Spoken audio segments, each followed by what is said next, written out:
नमस्कार, मैं हूं दीपाली राणा। आप देख रहे हैं कमोडिटी कॉल और बात करें कमोडिटी बाजार के इस समय के न्यूज फ्लो की, प्राइस एक्शन की, स्ट्रैटेजीज की। और सबसे पहले शुगर पर फोकस रहेगा क्योंकि इंटरनेशनल मार्केट में चीनी की कीमतों में भारी गिरावट देखने को मिल रही है। भाव जून 2021 के सबसे निचले स्तरों पर पहुंच गए हैं। इसके क्या है कारण, भारत पर क्या और कितना असर पड़ेगा, इस पर करेंगे बातचीत। साथ ही देश में चीनी की कीमतों में गिरावट क्या और देखने को मिलेगी, इसको समझेंगे। All India sugar trade association के चेयरमैन प्रफुल्ल विठलानी हमारे साथ मौजूद हैं।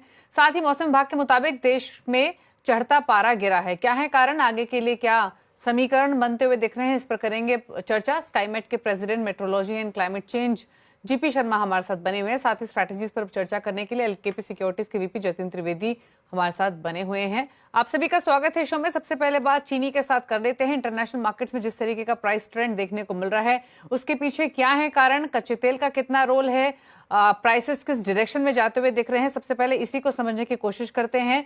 प्रफुल्ल जी नमस्कार, स्वागत है आपका। तो पहले तो यही बताइए कि भाव में जो मोमेंटम हम देख रहे हैं गिरावट की तरफ, क्या फैक्टर्स हैं उसके पीछे, क्या स्थिति फिलहाल दिख रही है? Thank you very much Deepali ji to invite आइस्ता। ये ब्राजील का जो एक्सपेक्टेड प्रोडक्शन था उससे काफी ऊपर का प्रोडक्शन के नंबर की एक बात आनी। यूएसए से ट्रेड वॉर का जो मामला चालू हुआ और crude crude is the villain. Crude जिस तरह से गिरा तो आप देखें 68.23 का रेट था 20 मार्च को, तो 45 दिन में, 1.5 महीने में ये 15% गिर के 57.76 हो गया। मैं WTI क्रूड की बात कर रहा हूं। उसके बाद लीफे शुगर जो है उसके पीछे वो भी गिरावट चालू हो गई। वो 564 पे था जो कल 489 पे बंद हुआ, जो 13% एक डाउन है। नाइबॉट शुगर जो रो शुगर पूरे वर्ल्ड पे रूल करती है शुगर प्राइस को, वो 20 मार्च को 20 सेंट पे थी। वो गिर के कल 17.47, 18% नीचे है। तो पूरा क्रूड जो विलन हो गया, उसके पीछे crude and sugar internationally crashed from 13 to 18%, and the sector this sector is totally is in depression. क्योंकि अगर कोई पेरिटी नहीं होने से शुगर की जगह पे इथेनॉल की वजह से शुगर का प्रोडक्शन ज्यादा और हो सकता है ब्राजील में, अगर पेरिटी चली गई तो ये इंटरनेशनल मार्केट के लिए बहुत खराब न्यूज है। तीसरी बात यह है कि जो वर्ल्ड मार्केट है वो बिल्कुल ही ये 10 लाख टन का एक्सपेक्टेड नहीं थी कि 10 लाख टन एक्सपोर्ट जो है वो इंडिया से आएगा। तो ये भी वो अभी डाइजेस्ट नहीं कर रहे हैं। और जैसे कि हमारे संजीव चोपड़ा जी, हमारे फूड सेक्रेटरी जो है माननीय, उनकी ये कहने के हिसाब से जो 8 लाख टन का है, हमें लगता है या 7 या 8 लाख टन पे ही वही एक्सपोर्ट 10 लाख टन की जगह पे होने की उम्मीद है। हमें एक बात का तो बहुत खुशी है कि आहिस्ता का शुगर प्रोडक्शन का नंबर ईगल आई को क्लिक करने जैसा एकदम सही गिरा हुआ है। और जहां तक कंजप्शन और एक्सपोर्ट, ये दो जगह पे करेक्शन अभी हम करने वाले हैं, क्योंकि इस तरह का डिप्रेस मार्केट किसी ने भी सोचा नहीं था कि 13 से 18% क्रूड या शुगर की मार्केट नीचे हो जाएगी। एक बात काफी अच्छी है कि यहाँ पे डोमेस्टिक मार्केट नहीं नीचे की जा रही है, क्योंकि हमारे यहाँ कंट्रोल्ड शुगर के प्राइस है। वहां पे भले मार्केट 18% गिर गई है, यहाँ 2-3% ऊपर है, क्योंकि यहाँ पे रिलीज मैकेनिज्म से गवर्नमेंट प्राइस को प्रिवेल करती है और फार्मर्स का इंटरेस्ट भी अच्छी तरह से देखा जाता है। और जहां तक इतना सब नेगेटिव न्यूज में, एक ये जो इंडिया पाकिस्तान का अभी जो चालू हुआ है, इसमें जो यहाँ से अफगानिस्तान शुगर जा रही थी वो वाया पाकिस्तान जा रही थी। अब वो वाया पाकिस्तान नहीं जाते हुए बंदा अंबर से जो है वो काफी बायर एक्सेप्ट नहीं कर रहे हैं। तो चीजें अच्छी नहीं है। पर डोमेस्टिक में जितनी भी चीनी बिकनी है वो डोमेस्टिक इंडस्ट्री के लिए काफी पॉजिटिव है कि हमें ज्यादा एक्सपोर्ट की जरूरत नहीं है। और यहाँ पे जो है कि प्राइस अच्छे तरह से गवर्नमेंट ने मेंटेन किए हुए, इसलिए गवर्नमेंट को काफी धन्यवाद है। ओके प्रफुल्ल जी, एक चीज बताइए फिर मुझे इंटरनेशनल मार्केट्स के पर्सपेक्टिव से ही, इस समय किस तरीके की सप्लाई सिचुएशन है? क्योंकि चलिए कच्चे तेल की गिरावट, लीफे शुगर के प्राइसेस का आपने ट्रेंड की बात की, वो तो एक फैक्टर है ही, लेकिन एक ओवर सप्लाई का भी फैक्टर है जो कि आपने भी पॉइंट आउट किया। ब्राजील में प्रोडक्शन भी पिछले साल के मुकाबले ज्यादा दिखाई दे रही है। तो अभी ये जो ओवर सप्लाई की सिचुएशन किस तरीके की है इंटरनेशनल मार्केट्स में, क्या ये स्थिति बनी रहेगी? और ऑलरेडी जो गिरावट हम देख चुके हैं, इसके बाद भी क्या स्कोप है प्राइसेस इंटरनेशनल मार्केट्स में और नीचे जाने का? उसके बाद मैं डोमेस्टिक मार्केट्स पर एक कमेंट आपसे लूंगी। मुझे ये लगता है इंटरनेशनल मार्केट में अभी 3% प्लस माइनस पे ही मार्केट रहेगी। इससे ज्यादा अभी कोई गिरावट की भी ओके। उम्मीद नहीं है, गिरने की भी उम्मीद नहीं है। क्योंकि जो फंड्स है, जब क्रूड प्राइस नीचे रहता है तो वो शुगर में कभी भी लॉन्ग नहीं आते हैं, जो इंटरनेशनल लिफे और नाइबोट के ऊपर। जब तक क्रूड का कोई फ्यूचर अच्छा नहीं दिखेगा तब तक शुगर का फ्यूचर अच्छा होने की उम्मीदें बहुत कम रहती है। और इस तरह से जो इंटरनेशनल मार्केट है वो 3% प्लस माइनस पे ही सेटल रहेगी। ठीक है। और डोमेस्टिक मार्केट्स में प्राइसेस सो फार कंट्रोल रहे हैं इंटरनेशनल मार्केट्स के मुकाबले, तो डोमेस्टिक प्राइसेस काफी बेहतर स्थिति में है। बट यहाँ आउटलुक क्या है? अगर इंटरनेशनल मार्केट्स में इस तरीके का टर्बुलेंस बना रहा तो क्या भारतीय बाजार अछूते ही रहेंगे या कुछ इम्पैक्ट दिख सकता है गोइंग फॉरवर्ड? डोमेस्टिक मार्केट को कोई रिस्क नहीं है। जो जो हमारे okay. System of release mechanism है, उसकी वजह से। ये तो क्या था कि ये लीफे नाइबो क्रूड सब अगर ऊपर रहता ना, तो शायद हम आज 4-5% डोमेस्टिक मार्केट में ऊपर रहते थे, जो नहीं जा रहे हैं और जाने की उम्मीद भी नहीं है कि इंटरनेशनल मार्केट नहीं सुधरेगी। पूरी शुगर सेक्टर जो है पूरा सेंटीमेंट पे चलता है, और सेंटीमेंट बहुत वीक है। तो सेंटीमेंट की वजह से कोई भी चीज इंटरनेशनली ऊपर नहीं जाएगी, पर इंडिया में यहाँ नीचे जाने की कोई उम्मीद नहीं है।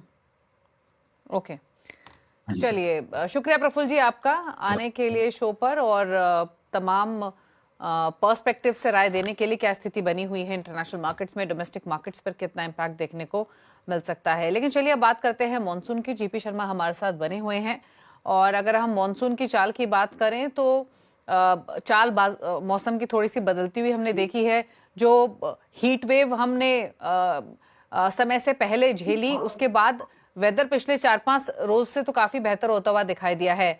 अब जीपी शर्मा जी समझना चाहेंगे कि फिलहाल स्थिति क्या बनी हुई है, क्योंकि अपडेट्स तो ये भी आ रही हैं कि शायद थंडर स्टॉर्म हो या फिर हेल स्टॉर्म हो, इस तरीके की सिचुएशन की भी चर्चा शुरू हुई है। फिलहाल अगर हम की रीजन्स की बात करें, फिर चाहे वो सेंट्रल हो, नॉर्थ हो, या फिर साउथ रीजन ही क्यों ना हो, किस तरीके के मौसम का मिजाज फिलहाल दिखाई दे रहा है? जी दीपाली, जैसा आपने बताया पिछले कुछ दिनों से, और मई के जो अभी 5-6 दिन हुए हैं, और अप्रैल के भी लगभग लास्ट के जो 1-2 दिन थे, तब से मौसम में बहुत भारी बदलाव देखने को मिला है, जिसमें लगभग जी। देश के सभी भागों में ही प्री मानसून की एक्टिविटी हुई है। उन भागों में भी जहाँ की नॉर्मली ऐसा देखने को नहीं मिलता। मैं बात कर रहा हूँ गुजरात की, राजस्थान के बिल्कुल सटे हुए जो दक्षिणी क्षेत्र है उनकी बहुत प्री मानसून एक्टिविटी और काफी अच्छी इंटेंस एक्टिविटी हुई है उन जगहों पे। और अभी राइट। और ज्यादा होने की संभावना भी है। विशेषकर गुजरात में ऐसी एक्टिविटी नहीं होती है प्री मानसून में। केवल गर्मी का जोर रहता है, वहां पे तापमान जरूर रहते हैं, और वो थे भी। 45 डिग्री तापमान था अहमदाबाद, 46 राजकोट।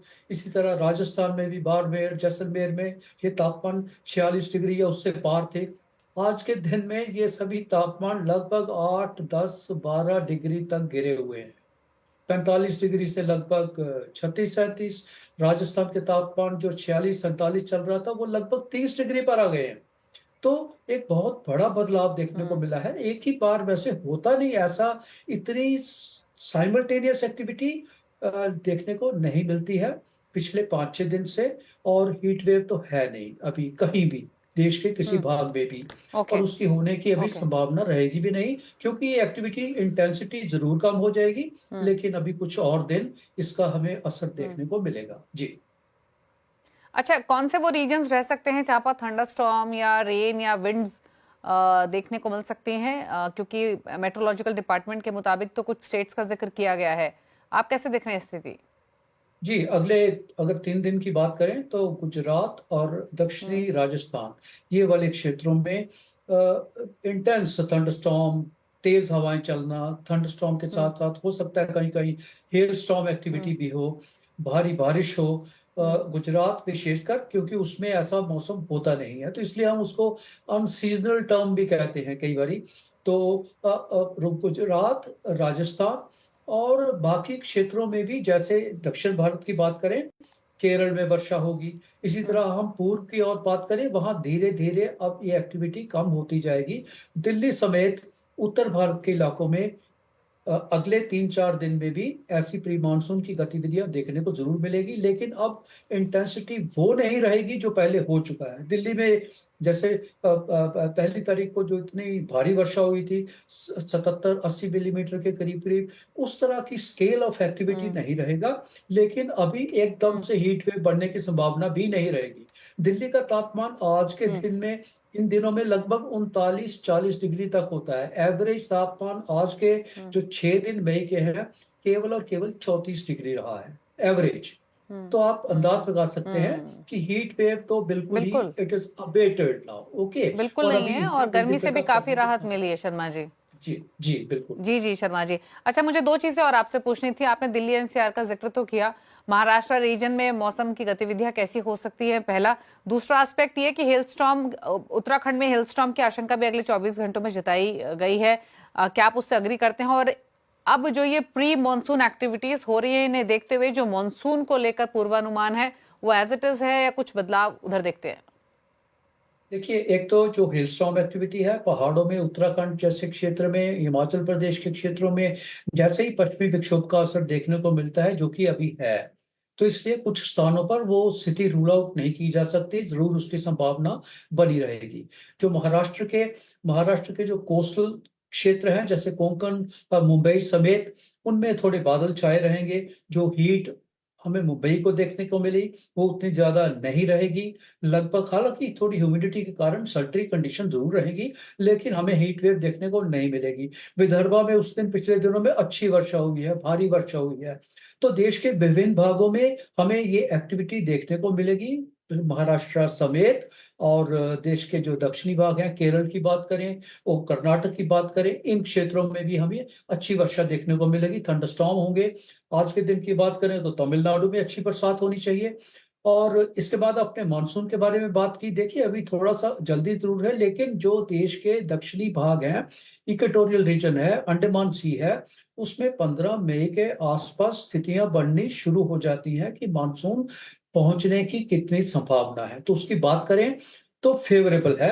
अगर 15 मई की बात करें तो लगभग एक ही सप्ताह दूर हुआ, 7-8 दिन दूर। तो परिस्थितियां अनुकूल बनती दिख रही हैं उन क्षेत्रों के लिए जो सबसे पहला ऑनसेट दक्षिण अंडमान सी में होता है। इक्वेटोरियल फ्लो है, वो फेवरेबल है। कहने का मतलब है, जिसके कारण मानसून आता है, जिन हवाओं से, वो परिस्थितियां अनुकूल बनती दिखाई दे रही हैं। तो दक्षिणी अंडमान सी में और उसके आसपास के क्षेत्रों में समय पर 15 या 20 तारीख के आसपास, उससे पहले पहले ही मानसून की आने की दस्तक जरूर मिलेगी।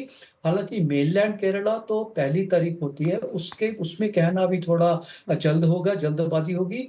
लेकिन मानसून आ तो जाएगा, लेकिन जो शुरुआती दिनों में उसके थोड़ा सा सुस्त सी चाल रहने की संभावना अभी भी बनी हुई है। जी ओके। चलिए, शुक्रिया शर्मा साहब, बताने के लिए हर पहलू से किस तरीके के मौसम रह सकता है अगले कुछ दिनों के लिए और किस तरीके की स्थिति फिलहाल बनती हुई दिखाई दे रही है। रुक रहे हैं एक ब्रेक के लिए, लौटेंगे तो क्विक स्ट्रैटेजीज लेंगे जतिन से। एक छोटे से ब्रेक के बाद जल्द वापस आते हैं।